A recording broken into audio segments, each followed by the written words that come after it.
But instead of listing all the right actions and behaviors one can take, because really it's an unlimited process. That's the beautiful thing about existing in reality. We are going to use an occulted method of truth discovery. It is called the lost art of retroduction. It's also called the apophatic inquiry, or apophasis.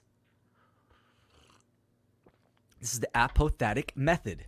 Okay, so this method is a method of logical reasoning employed when given a limited set of possibilities in order to arrive at knowledge by way of the exclusion of known negatives.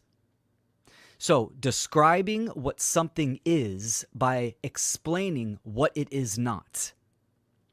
So, this process of truth discovery is ancient and remains unseen from modern education. This process of apophatic, the lost art of retroduction, is an ancient process. This is how a lot of ancient peoples understood what God is. We can understand what a right is or a wrongdoing by this process. So this is affirmation through negation. Here's a crude example over here on the right. This is something that parents can explain to their children. How do you find a needle in a haystack? You burn the hay. That which remains will be the needle. Okay, so that is a process of apophatic, the apophatic method. So when we're applying this to what a right is and to morality, let's look at the negative. What are the wrongdoings? So we can do that. And these are the transgressions against natural law. These are the true 7 deadly sins. These are the true 7 deadly sins that religionists, mainly Christianity, have taken and inverted these transgressions and actually turned really them into vices. And you could talk about the commandments and all that kind of stuff. I'm gonna really dig into religion in a little bit, because this is the problem with a lot of people when it comes to morality. They're still religious in their thought processes, mainly Christianity. It still has a hold, even if they claim that they are not religious. The programming and the conditioning is still there. So, using the process of negation, we're going to look at the wrongdoings. Okay, it's pretty simple: murder, assault, rape, theft, trespass, coercion, and lying. And yes, Mark Passio has talked about these. This is objective. There's no situation where murder is a right. There's no situation where an assault is a right. Rape, theft, trespass, coercion, and willfully lying is a right doing. It doesn't matter what country you're from, time, location, etc. It does not matter. They're all a taking of something. It's a theft of another person, loss, injury, or harm, a person or property, and that is a wrongdoing. Now, this is objective morality. This is the foundation that human beings need to understand on how to operate in reality. It's so simple, but yet the hard part is coming up. A lot of people agree with this. Murder, assault, rape, theft, trespass, coercion, and lying. Now, here's the problem. Let's take this out. A lot of people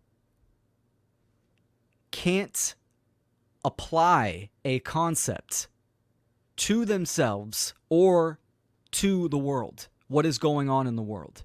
For instance, these transgressions. Everyone owes everyone one thing: do no harm. If you are aggressed upon, you have the right to defend yourself. These are objective principles. Now, a lot of people will agree with that, except when you start start talking and you bring government into the conversation, now people start to squirm. Because government, which I'm going to touch on here in a minute. Let's go right to it. Government, right, are humans calling themselves government, have the ability to control people through coercion and violence, but they erroneously claim they have the right to do so. This is the belief in human authority over other humans, which means some people are masters who have the moral right to issue commands, and others are slaves who have a moral obligation to obey the masters. That's the claim. So the belief in human authority is a dogmatic, religious, illusory mental concept that has been programmed and conditioned into the minds of humanity for eons. The majority of people in the world support, condone, worship this belief system, which is the supporting and condoning of slavery. So people have this hard time understanding that government is not an entity. It is a group of human beings, that are making the claim, that they have the right to violate, coerce, and violate others, transgress upon others, which this is a false claim. Absolutely. This is why government is eternally slavery, because you cannot make a wrongdoing a right. You can't give someone you yourself do not have. You cannot give a right to someone that you yourself do not have. If you can't steal from your neighbor, you can't abdicate that right magically to a group of people saying they can steal from my neighbor. Not in reality, the realm of the real, in truth. It is only a mental, fictitious concept in the mind of a sick individual that's living in a fantasy world. So this is the problem. I mean, so when we look at the world and we understand that governments are running rampant, corporations running rampant, order followers, the police and military violating people in record droves. The number one death on this planet is democide, which is death by government in some capacity. And even after that is malpractice, death by ignorant doctors, which is still the belief in human authority. The belief in human authority, putting someone up on a pedestal saying they are the authority, they are the author of me or other individuals, right? This is what authority means: to author, to own, to possess, have ownership of. So it doesn't matter if it's in a police uniform, camouflage, a doctor's lab coat, right? It does not matter. In nature, in the realm of the real, a right is a right, a wrong is a wrong. Doesn't matter who you are or where you're at.